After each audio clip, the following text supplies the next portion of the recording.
Magandang araw mga kaibigan. Medyo good news itong pag-usapan natin, yung kaso ni PRRD sa ICC. So gumugulong na po yung proseso. Magaling po ang defense team ni Pangulong Duterte. Yung mga alleged victims, 43. Ang kampo ng dating Pangulo natin naghumiling sa pre-trial chamber na magkakaroon ng stringent measures to verify their identification. Sino-sino yung 43? Dapat ma-identify, magpakita ng ID. Ang sagot naman ng abogado, ICC listed counsel, wala daw ID. Dahil mga pobre. Ano ba yan? Pwede ba yung maging Filipino citizen ka, hindi ka magsilbi na wala kang ID kahit nasa liblib ka nga lugar, kailangan mo ngayon ng ID. Okay, ito. Post ni Edwin Hamora 51 minutes ago. Sabi niya, walang ID, walang kwento. Para bang security guard, no ID, no entry. Pag wala kang may pakitang ID, hindi ka makapasok sa compound o sa eskwelahan.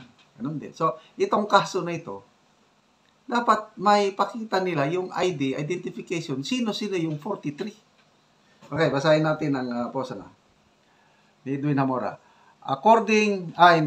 May isa pa pala. Kasi ang basihan ni Edwin Hamora, mayroong post ang Inquirer, ABS-CBN News, post niya. Sabi dito, an ICC-listed counsel said the victims of the previous administration's drug war are the poorest of the poor. Okay, post ito ng ABS-CBN, poorest of the poor who lack identification cards or professional licenses in response to the camp of Rodrigo Duterte's request for stringent verification rules in victims' identification via INC 24/7 Duterte in ICC. Okay. So, basahin natin itong post ni Edwin Hamora. Anong pinagsasabi nito, Dodong? How convenient naman. Ito ba yung 30,000 na patong-patong na dead na hindi makilala dahil puro fantasya? Nakainitan na excuse me ha. Pero mukhang matagal nang hindi ata nakaapak sa barangay hall ang nagsabi nito. Kasi kahit na tambay sa kanto na nagpa-blatter ng nawawalang pagkamahal-mahal na habanyas ay may barangay ID. Correct! May ID na.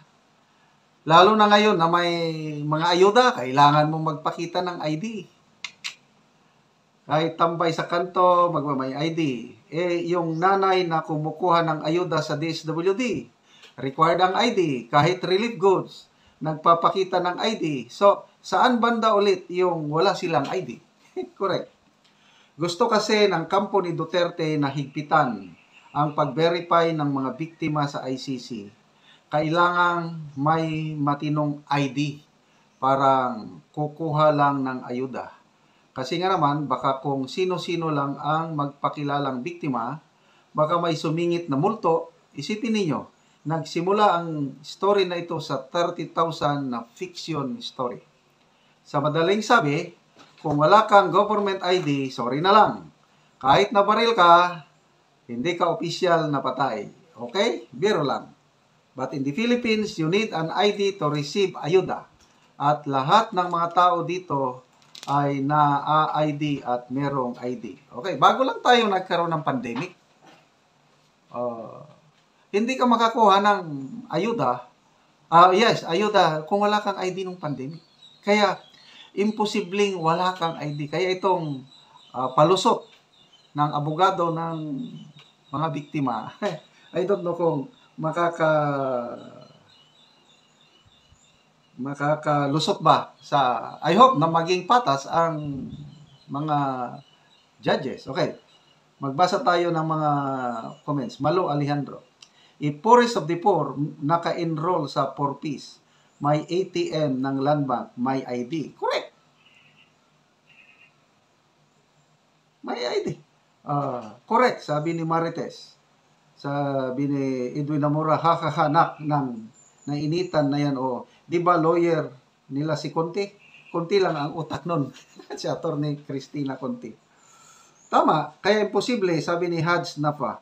Tama, kaya imposible na walang ID. Palusot lang nila yun. Mitch Soriano, pupunta ng recto yan.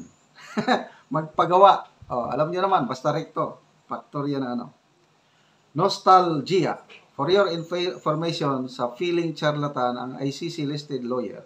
Farmers kami and we are poor, pero may PhilHealth ID, TIN ID at National ID kami. Ito, farmer, nasa kanayunan. Tama. Kung wala kang PhilHealth ID, hindi ka naman makakatanggap ng kaunting benepisyo ng PhilHealth. Kaya halos lahat mayroon ng ID. Estudyante, mayroon ka ring student ID. Ano ba? Indira U. Walang ID kasi pati mga sumakabilang buhay, isinali nila. Yun lang, problema. Pep MG.